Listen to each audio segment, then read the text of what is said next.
Start చేయండి. అందరికీ నమస్కారం.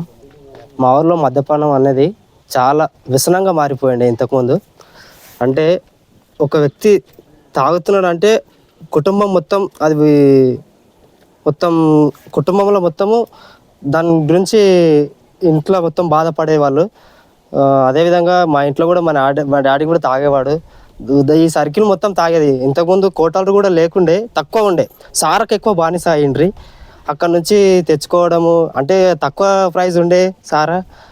ఊళ్ళో కూడా అమ్ముడు ఎక్కువ అయిండే.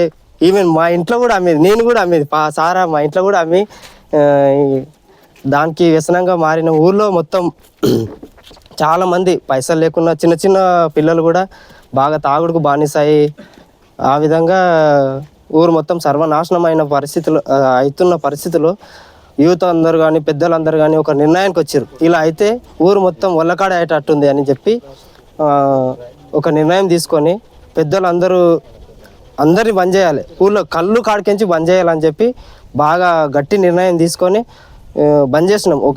ఒకవేళ అమ్మితే 50,000 జుర్మానా వేస్తాము, లేకపోతే ₹1,00,000 జుర్మానా వేసుకొని అందరు కూర్చొని మాట్లాడుకొని ఒక మంచి రోజు చూసుకొని మాట్లాడుకొని జుర్మానా వేస్తామని చెప్పి గట్టి నిర్ణయం తీసుకొని బంద్ చేసినాము. తర్వాత కూడా అమ్మే ప్రయత్నాలు చేసిర్రు. ఇక యూత్ అందరు యాక్టివ్గా ఉండి ఎక్కడైతే అమ్ముడు జస్ట్ చిన్న ఇన్ఫర్మేషన్ వచ్చినా కానీ ఇక అందరు వెళ్ళి పట్టుకోవడము, ఈ విధంగా కొన్ని రోజుల పాటు వాళ్ళు కూడా అమ్మే ప్రయత్నం చేసిర్రు. మేము కూడా అమ్మొద్దని అడ్డుకున్నాము. ఇక ఆ విధంగా మొత్తం కట్టుబాటు అయిపోయింది మా ఊళ్ళో. ఇక అంతే. ఇక వీడి వరకు ఇప్పటి వరకు అయితే ఎవరు అమ్మతలేరు, అమ్మే ప్రయత్నాలు కూడా చేస్తలేరు. ఈ విధంగా ఉన్నందుకు చాలా సంతోషంగా ఉంది మాకైతే ఇప్పుడు ప్రజెంట్.